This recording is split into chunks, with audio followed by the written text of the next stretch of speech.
الحمد لله رب العالمين وصلى الله وسلم على نبينا محمد وعلى آله وأصحابه أجمعين. أما بعد, we greet you all to greeting of Islam and we say to you all, Assalamu alaikum wa rahmatullahi wa barakatuh. The topic of discussion that has been placed on my shoulders this evening is the impact of social media upon Muslim culture. And what we're going to end up speaking about is a legal maxim, a principle in fiqh, a qa'ida fiqhiyya that states al-'ada muhakkama, that we will translate as culture is a judge. We're going to talk about this, but we have to be able to frame this in the context of social media. So what I'm really hoping for is that we can just have a conversation.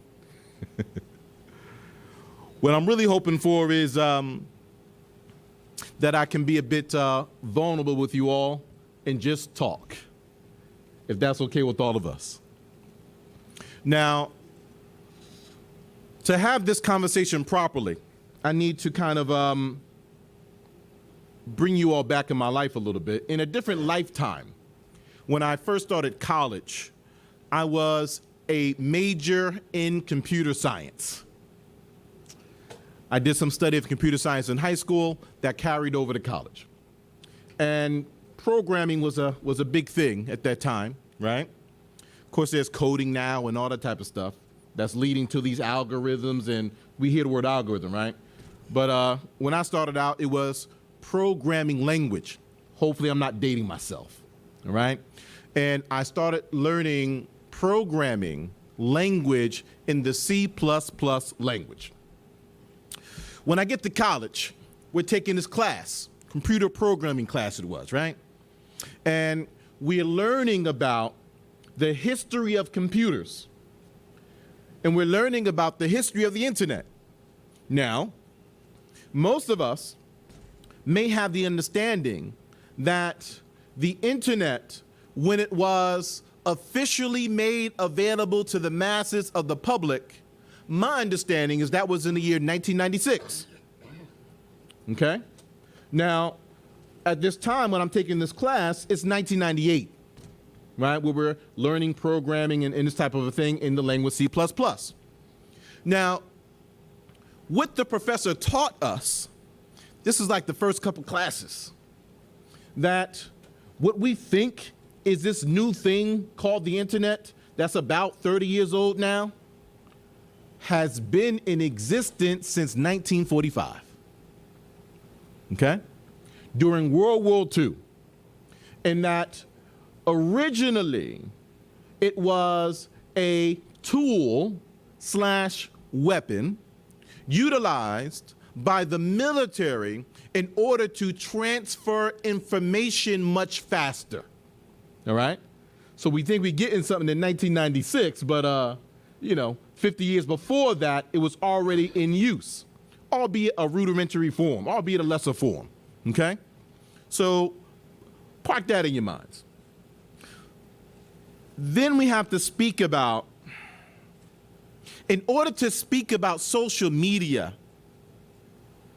we have to speak about social behavior, social psychology, because really what we call social media, it is an intersection between the internet and psychology. So far, so good? Now, if we're going to speak about this intersection between the internet and psychology, particularly social psychology, that means we have to talk about psychology a little bit, if that's okay. In a different lifetime, after the computer science lifetime, we spent some time in the field of psychology, all right? So there's a personality that maybe some of us have heard of. This personality, his name is Sigmund Freud.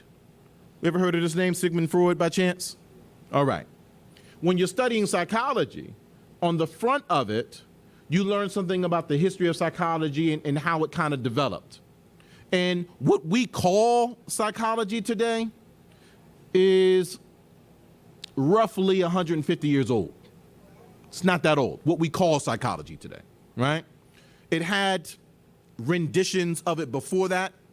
Largely, it was what we call psychology, what we call economics, right? A lot of that is kind of under the umbrella of sociology, right? Originally, it wasn't like a separate field of study. And alaikum assalam wa rahmatullah. And just so that you can understand some of our history, what we call sociology, what these other fields of study are branching out of, they are sourced originally in Islam with Muslims by a personality called Ibn Khaldun. Ibn Khaldun is the father of sociology, in which these other fields are branching out of, including psychology. Back to Sigmund Freud. Sigmund Freud, he is called the father of psychology, okay? And he had some very interesting ideas, some very interesting theories, some very interesting experiments on people, and some very interesting conclusions. Now, what he utilizes as a base of his approach to psychology is, we can talk? We can talk? He utilizes sexual desire as a base in his approach to psychology.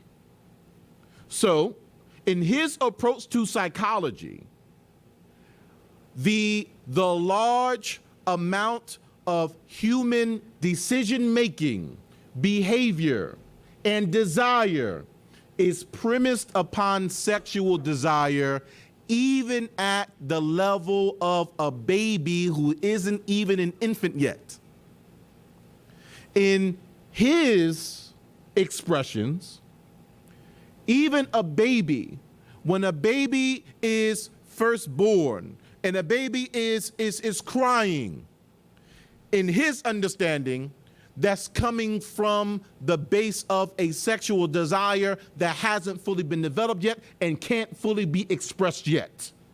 This is Sigmund Freud. Interesting personality if you ever have the time to look into his life and what's behind that.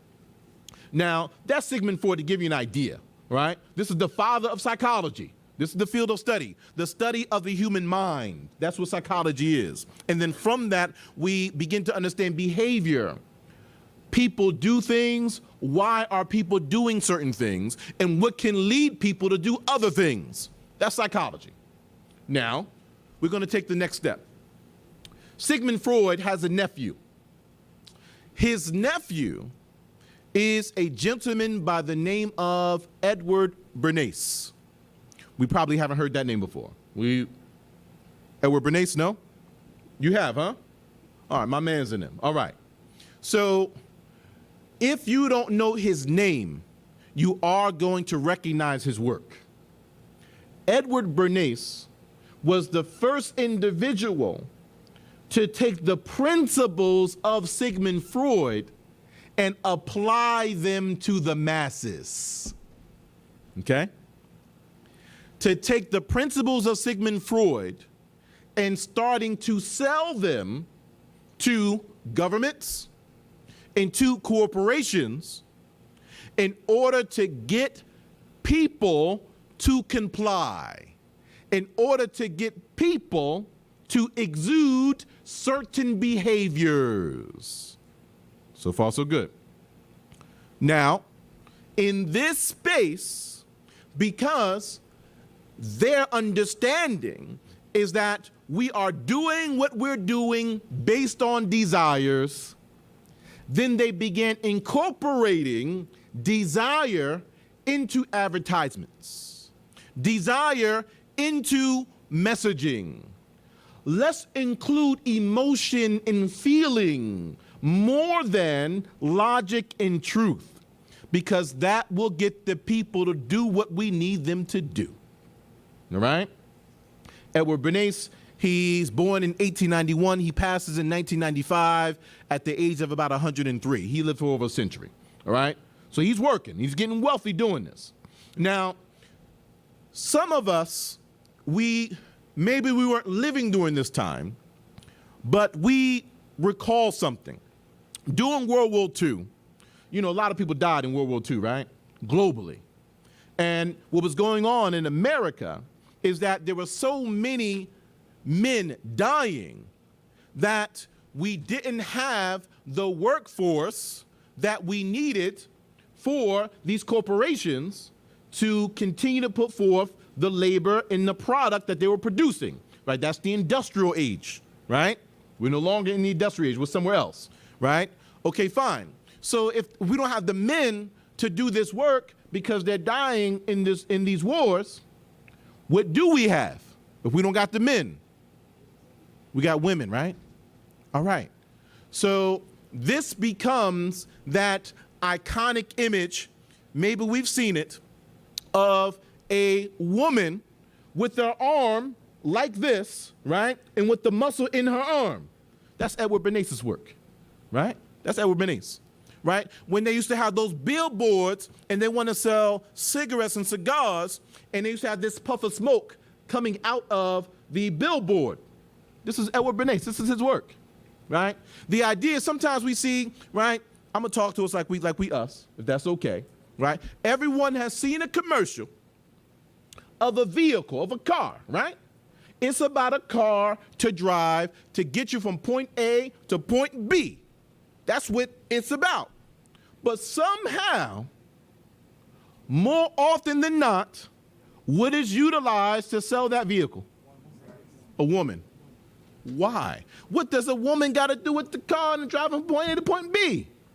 Well, if a man has desire for a woman, that desire that he has for the woman, if we associate it with this car, then he'll have that desire that he has for the woman for this car. And then all of a sudden we got people they're desiring all these different types of fancy cars and non-fancy cars, and this car does this and that car doesn't do that. Edward Bernays, that's his work. That's his work. Go ahead. Same with alcohol.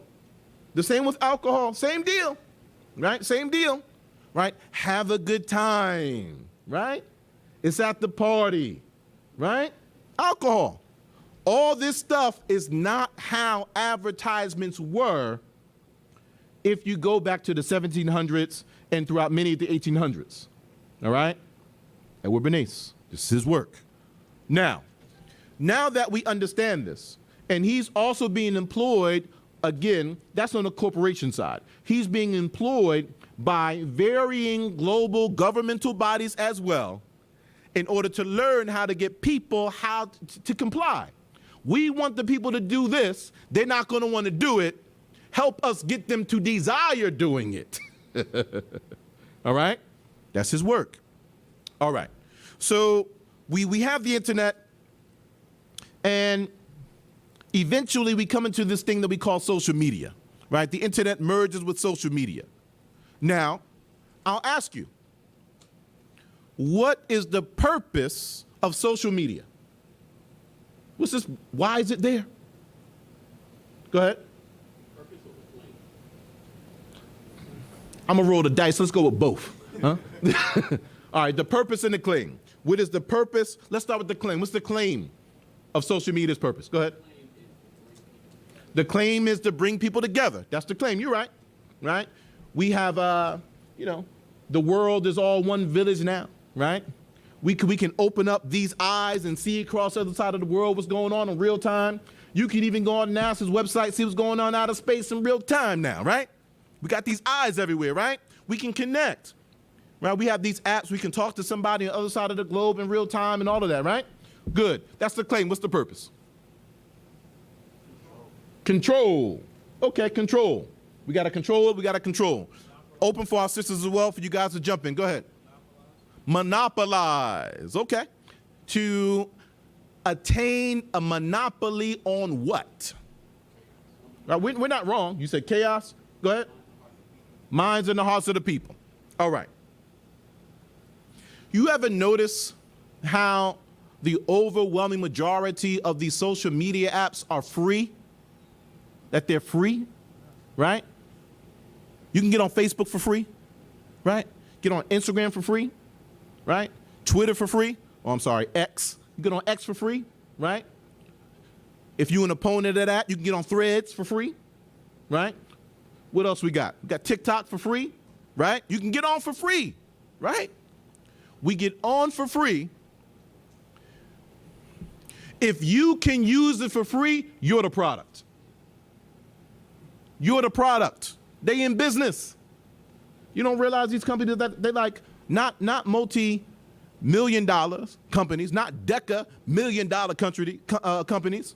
These are, now we get into, we're not even in billions anymore. We get into the trillions. How in the world are they making billions and trillions of dollars and they get to give it to you for free?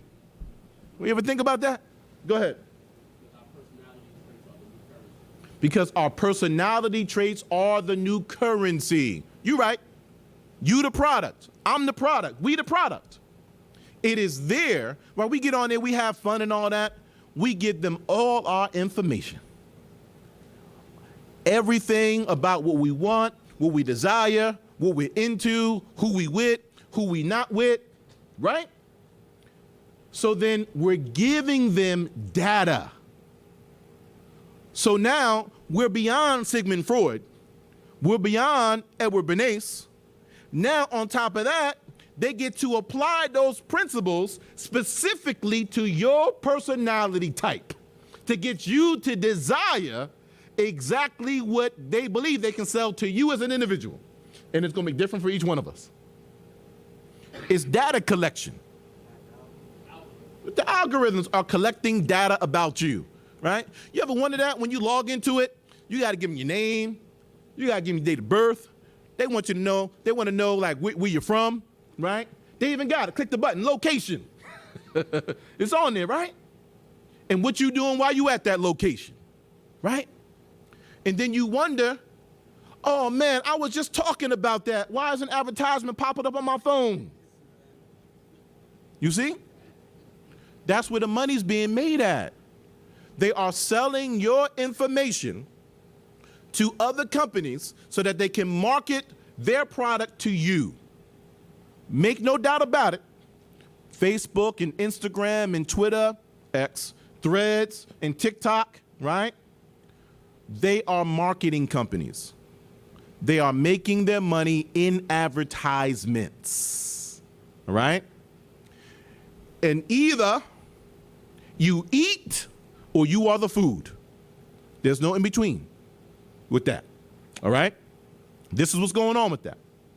And more often than not, probably every one of us sitting here at some point in time saw something pop up on the screen that wasn't what we went on there for. It's an advertisement. You click the button. You click the button, and you probably bought something at some point in time. That's the game. That's the game. But in order to get you from the point of, I wasn't even thinking about this, I was looking to just see what's going on in the world, interact with some friends, whatever it is that your initial intention was. In order to get you from there to buying this product, we got to manipulate your desires. All right? Now, here is where it gets interesting. Yes. No, go ahead. Go ahead. You pay for YouTube. You pay for YouTube so that it doesn't come up.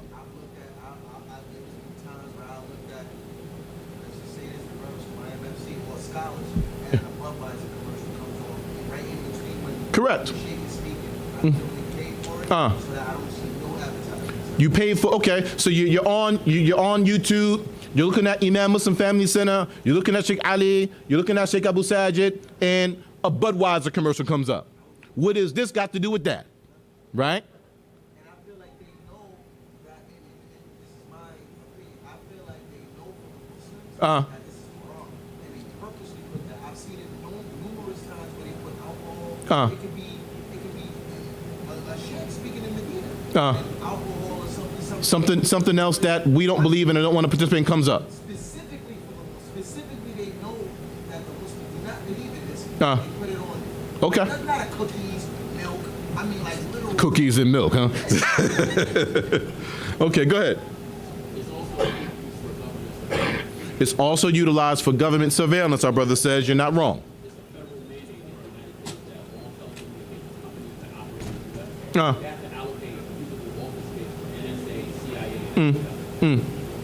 Cool. Government surveillance, right? And if not particular, very specific data, then minimally the metadata, right? But we don't need to get into those particulars. Now, where we're going with this is, there's something that's called trends. You heard that word before? Something called trends. It's trending right now, right? And when these things are trending, then they begin to influence the people that are on these social media apps, right? Whatever it is. Maybe it's a challenge, right? We got this type of challenge, we got that type of challenge, right? Maybe if I say a name, most of you all gonna know the name. Our sister's gonna know the name too. If I say the name Kevin Samuels, who doesn't know that name? Right? Most people heard the name Kevin Samuels, right? The sheikh has been preserved, mashallah. Huh? Most people have heard the name Kevin Samuels. How do you know that name? Social media. You started out with a little clip them pop up, see another clip, entertaining, interesting, right? Watch something a little bit longer. And now it becomes the conversation of the people with regards to their perception of relationships.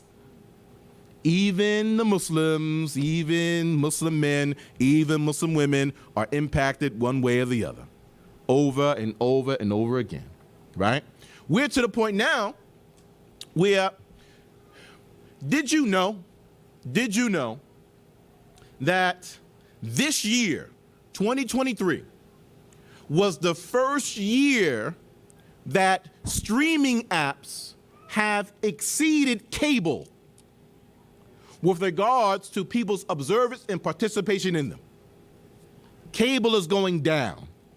People are watching apps, okay? It's to the point now where the majority of people even get their news from social media. People rely on news feeds for their understanding what's going on in the world. Do they not? Now you're getting your news from social media.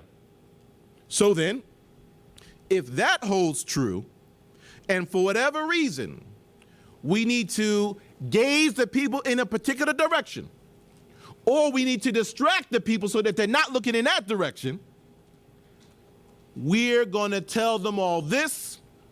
We're going to make it trending, and now that's what everybody is talking about. Even the Muslims. Good, bad, otherwise, or indifferent.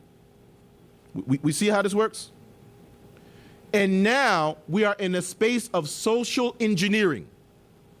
Now we are in a space of culture creation.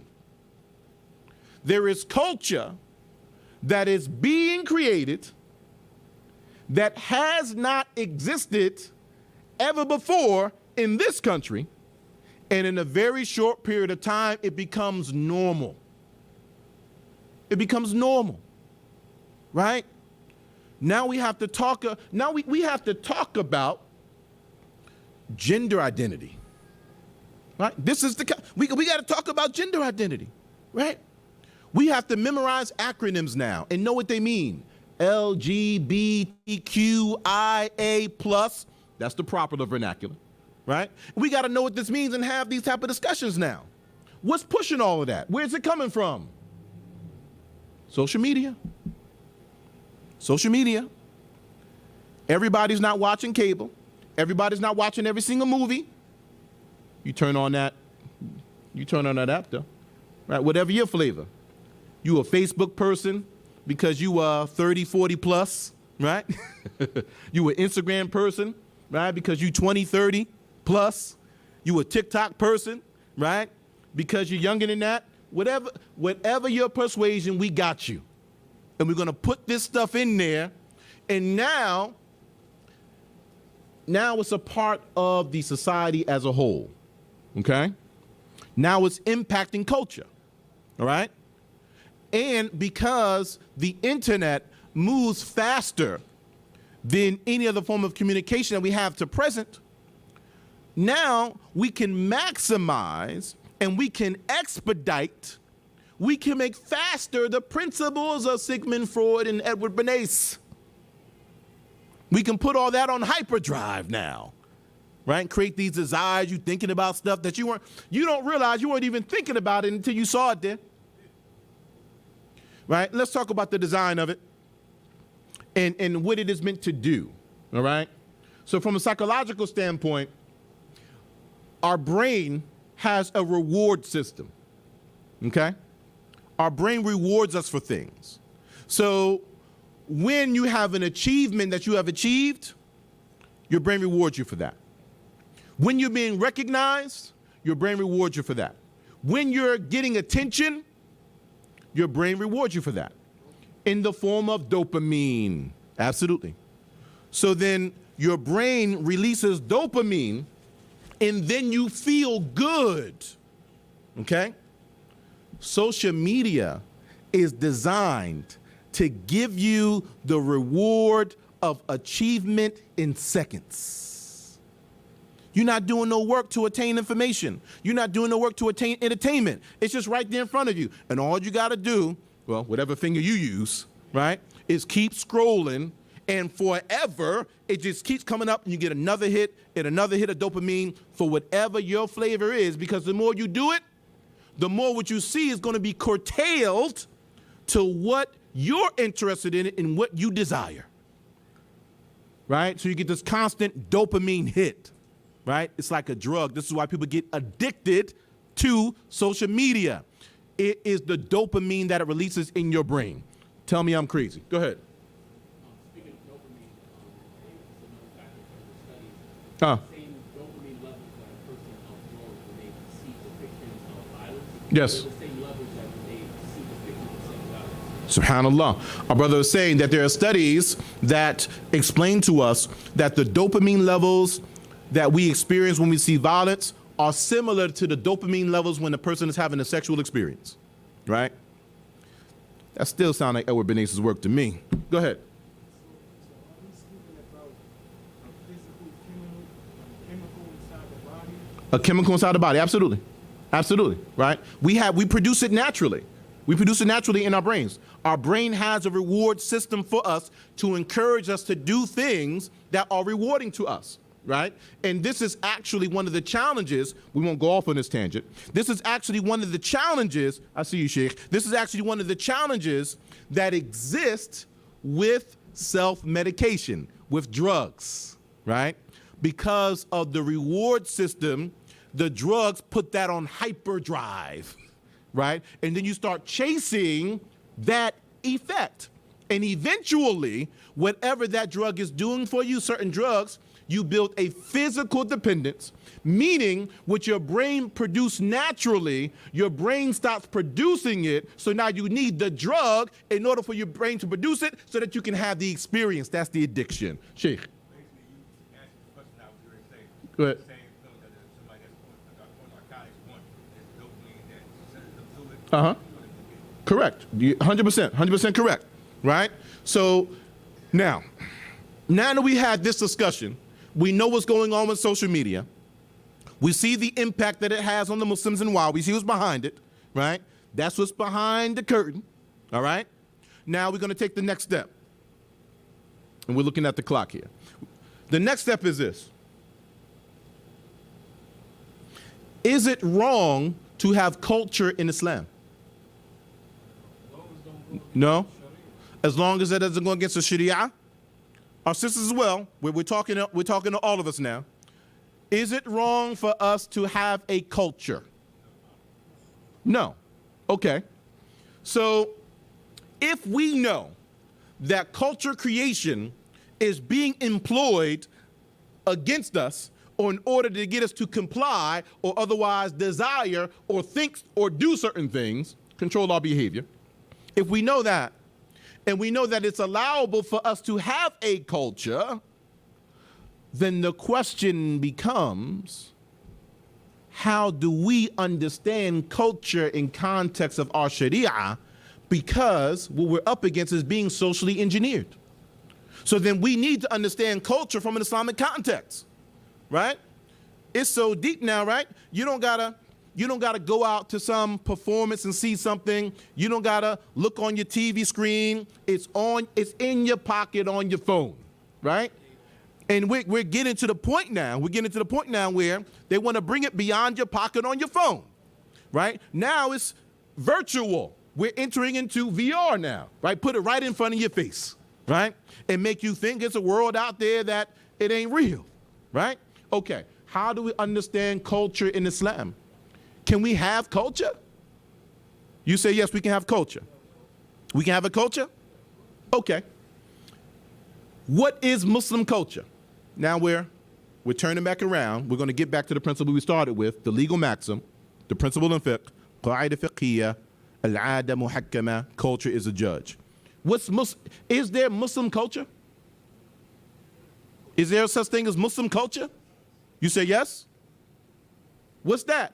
Well, I know like one example, like for clothing, the culture might be, a Muslim culture in Pakistan might be different than a Muslim culture in Saudi Arabia. So a Muslim's culture in Pakistan might be different than a Muslim's culture in Saudi Arabia. As far as like Kufis and some wear turbans and Kufis, turbans.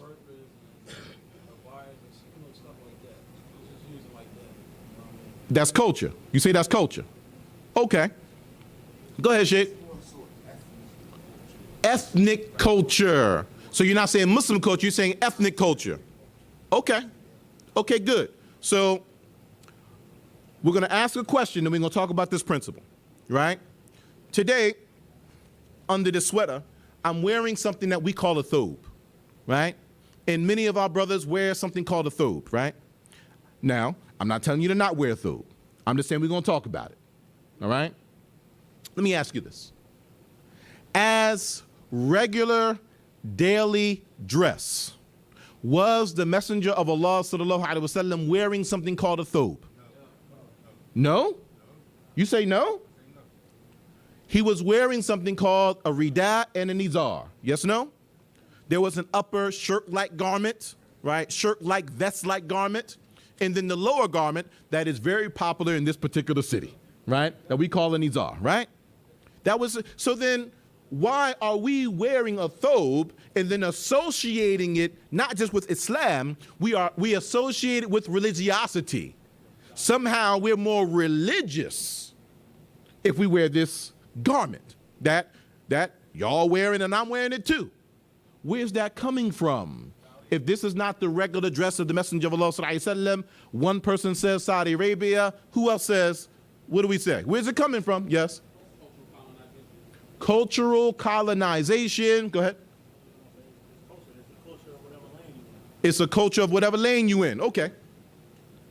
I submit to you that the thobe is not Saudi culture. I submit to you that the thobe is not Arab culture.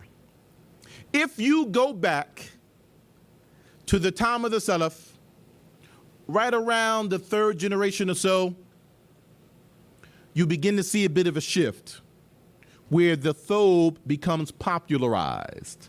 Where did the Muslims get it from? The robe is Christian dress. This comes from Christianity, okay? This was the dress of monks. It is only that they also had a monk's belt that they would wrap around themselves. The Muslims took on this dress, took off the monk belt, and then adopted it to the point that it became so popular that it was identified as Muslim dress. Okay? Now, that's 1,000 years ago, right? But we here in the US of A, right? Okay. So how do we get from 1,000 years ago to the US of A? Now we all wearing a thobe sitting up in the masjid. Okay. we made a cultural choice that we did not realize that we were making at the time that we made it. The cultural choice that we made was that we chose a dress as American Muslims to identify with our faith and with our religiosity. We chose the thobe for that. We chose the thobe as the dress of our clergy. We made that choice, and then it permeated and became our culture. Didn't have to be, but we made that choice. Okay? Now, let's talk a little bit. This principle, al-'ada muhakkama, that culture is a judge. It is a universal principle of Islam. It's one of the greater principles that are utilized in fiqh, utilized in law in Islam. There are 5 major ones that when you study the field, you kind of study these 5 before you get into other stuff. And you study these 5 and then other smaller ones or sub ones branch off of these 5, okay? We'll list them out briefly. Al-umur bimaqasidiha. Actions are based upon their intentions. Everybody knows that one, right? Al-mashaqqa tajlibu taysir. Burden brings about relief. Burden brings about relief. You stand and pray, you got a back problem, you can sit down, no problem. Burden brings about relief. Al-yaqeen la yazulu bishak. Certainty is not removed by doubt. You think you broke you will do, but you're not sure, but you're certain that you may will do before. Your doubt in whether you lost you will do or not is not enough to remove the certainty that you may will do. So you keep moving like you got will do, right? We've used these principles, maybe we just haven't heard in this way, right? La darara wa la dirar. Do not harm and don't be a cause of harm. Do not harm and don't reciprocate harm, right? That's 4. Number 5, al-'ada muhakkama. Culture is a judge. Okay? Our Lord, Tabaraka wa Ta'ala, the Best and the Exalted, he mentions in the Quran, وَلَهُنَّ مِثْلُ الَّذِي عَلَيْهِنَّ بِالْمَعْرُوفِ. And they have for them the same that is over them in that which is ma'ruf, and that which is known. Okay? This is speaking about our women and the rights of our women. That our women have the same rights in their favor as the rights that are over them in that which is known. We hear ma'ruf, we commonly say like in the good, and that which is good. That's what we say, right? But in this context, in this conversation, there's a word called 'ada and there's a word called 'urf. For our discussion, we're just going to call that culture, all right? There's some particulars there. We're just going to call that culture, okay? So our women have in their favor, in our law, the same in their rights in that which is over them in that which is the culture of the people, the cultural standard of the people, okay? So whatever the cultural standard of the people are and what they expect from women, then women got them rights too, right? Women got those rights too, generally. There are particulars where we make distinctions. But if those distinctions are not made, then generally they have the same too, okay? Now, we're gonna take the next step. We've also heard, عَاشِرُهُنَّ بِالْمَعْرُوفِ, and live with them in the ma'ruf, right? And we're gonna say live with women in kindness. That's what we hear, right? And that's fine, and we can use it that way. Live with the women in that which is known culturally as the standard. Same page? There's this renowned story, I know we all heard it, it's a hadith, with Abu Sufyan and his wife Hind. Later on, they embraced Islam, become Muslim. Abu Sufyan was like wealthy, right? But he was known to be tight-fisted, right? Hind goes to the Messenger of Allah, sallallahu alaihi wasallam, and she's complaining like, he ain't giving me enough for what I need to take care of me and the kids. Right? What I do with this, right? Khudi ma yakfiki wa waradiki, in that which is ma'ruf. Take what is sufficient for you and your children in that which is ma'ruf. That which is good, yes. That which is the cultural standard of your people. The urf. Ma'ruf like the urf. Culture. Culture. All right? Now, from here, we're going to talk about a little bit how to utilize this, okay? And I'm not sure we're looking out on the clock when it comes to, what time are we doing, Isha? All right. All right. So let's talk about how this works a little bit, all right? We have laws in Islam for traveling, right? Are there laws in Islam for traveling? What are some of the laws that people commonly know about traveling? Go ahead. Got to have a passport. Okay, that's true. Like in Islam, in Sharia, in fiqh. Shorten the prayers. You can possibly break your fast. Ramadan, good. Women shouldn't travel without a mahram. Okay, combining your prayers, right? Maybe taking a leader of the group to be a leader. Go ahead, if it's more than 3, right? Okay, good. So we know these laws, right? Everybody knows this. Question. What verse, what hadith states the distance for traveling? We got these laws about traveling. What verse, what hadith tells us at what point we're traveling? What did Allah say about it? What statement of the Messenger of Allah did he state specifically at this distance you're traveling? You saying 3 kilometers? You're okay. What you're thinking about? There are narrations where it states thalathatu emyal, right? Thalathatu emyal, 3 emyal. Emyal is the plural of the word meal. In modern standard Arabic, we translate that as a mile, right? However, that's not what it meant during the time of the Sahaba. A meal is a distance that is as far as the eye can see. So you go as far as the eye can see 3 times over. But mind you, this is an observation of the Sahaba. That's the observation of the companions. That's not a verse in the Quran, and that's not the immediate statement of the Messenger of Allah. Go ahead. Al-Albani rahimahullah. Whatever you consider travel.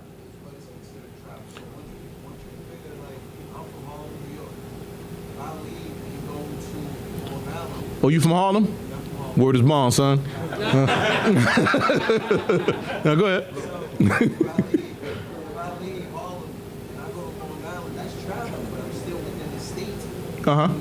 Okay. Okay, good. All right. So now you're saying what the people consider is traveling. Leaving your locality. Okay. Now, what does leaving your locality mean? What the people consider as traveling? What does that mean? Right? What does that mean? Go ahead.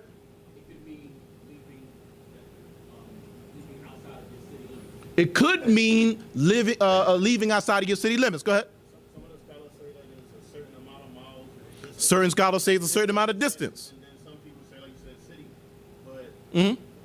the common folk, the laymen, as we say, Mm-hmm. everybody go to their particular sheikh that they feel comfortable with, or whatever ruling that they feel like that fit them. Everybody go to sheikh they're comfortable with, the ruling that we're comfortable with. Okay, cool.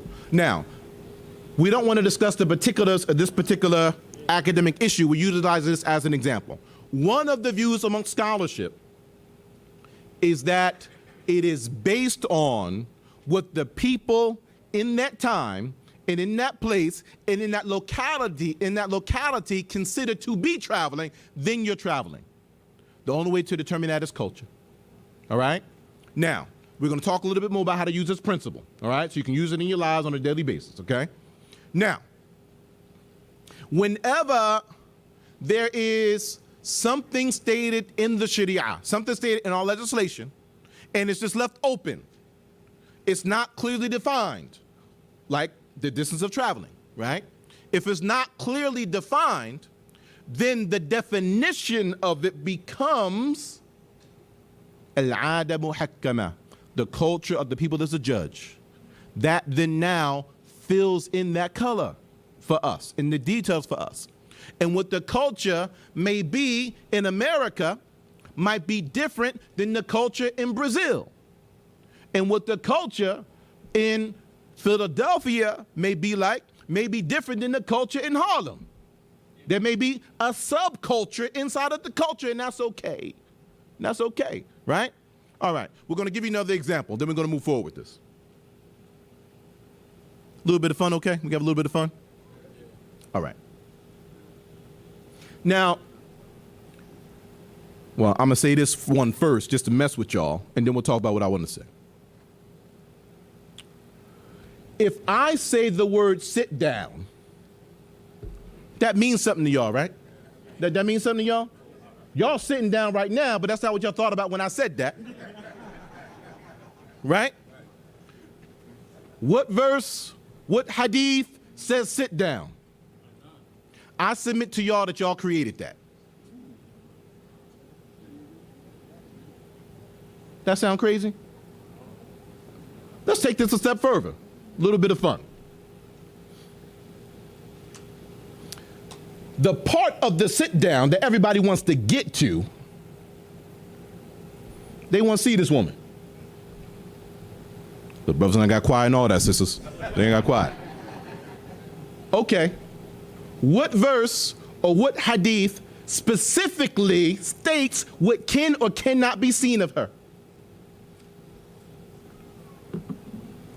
What you got? So then how do we know, brother? Because I know a few of y'all here married. What was y'all doing and how did you know what to do? Right? Okay. I'll tell you a brief story. I know we're coming close to the time. We'll make our points, inshallah ta'ala. We're in the prophetic city of Medina. In 2003, there's a particular scholar, Sheikh Ubaid ibn Abdullah ibn Sulaiman al-Jabiri, rahimahullah. He recently passed away, all right? He was teaching 5 days a week in 2003. He was teaching largely out of his home at that time, okay? We're in his living room area. We're having a discussion about this topic, what can be seen of the woman. He introduces this principle to us, al-'ada muhakkama, that culture is a judge. He explains it, that whenever there is something that is mentioned in our sharia and is mentioned in an unrestricted way, what gives us the details of how to apply that is the culture of the people in that time and in that place. And when he then explained to us, he said, well, us here in Saudi Arabia, when we are getting to know a woman for marriage and it's the opportunity to see her, then maybe she might have on a jilbab, maybe her neck up, maybe out, maybe her hands and her feet may be out. But that's what we do here. What you all do where you are may be somewhat different than what we do here, and that may be okay based on this principle. It doesn't have, my words now, it doesn't have to be a carbon copy of this country or that country where you take the culture from outside and then import it into your country and then wonder why it doesn't work for you and your people. You ain't them and you ain't there. We here. Meaning, us as American Muslims, we have our own culture that we are responsible for. And there are areas of Islam that we need culture to insert it in order to practice Islam properly. And if we don't even recognize that, then it's no wonder why we come into certain challenges sometimes. You see, on the social media side, we're being socially engineered and we don't realize that we can create culture ourselves for what works for us. We don't got to pay, we don't have to, I'm not going to say we don't have to pay attention. We don't have to follow the trends in social media and be impacted by that. We can impact the trends on social media ourselves. I'm going to tell you this. I'm going to close. I got a cousin. His father's Muslim. He was born Muslim. However, he wasn't raised Muslim. May Allah got him back. All right? Right now, he locked up in a different state. All right? We from Jersey. He started coming down to Philadelphia just for a short period of time. He came back to me and he like, yo, Aqil. But he didn't say Aqil because he called me something else, right? I went down there, I seen all your brothers down there and they talk like you. I went to the barber shop and I got my sunnah. He non-Muslim, right? Y'all still talk like that? Y'all still say sunnah? Y'all impacted the culture. Y'all impacted the culture, right? It was a time where cargo pants became popular, right? The 3/4. Y'all did that here in Philadelphia. Y'all did that, right? Then y'all started like cutting the bottoms with the dangly strings and all that, right? Then other people start doing that. They sell them jeans in the stores like that, don't they? Y'all did that, right? Y'all did that. So then Muslims have their own culture, and we can social engineer, and we can impact the culture of not just Muslims, but of America. And if we can impact the culture of America, you don't know the rest of the world is looking at us and following us? You can do stuff here and impact the rest of the world if you only realize your station, your power, your influence, and utilize the Sharia in context. Al-ada muhakkama. Culture is a judge. هذا والله أعلم وصلى الله على محمد.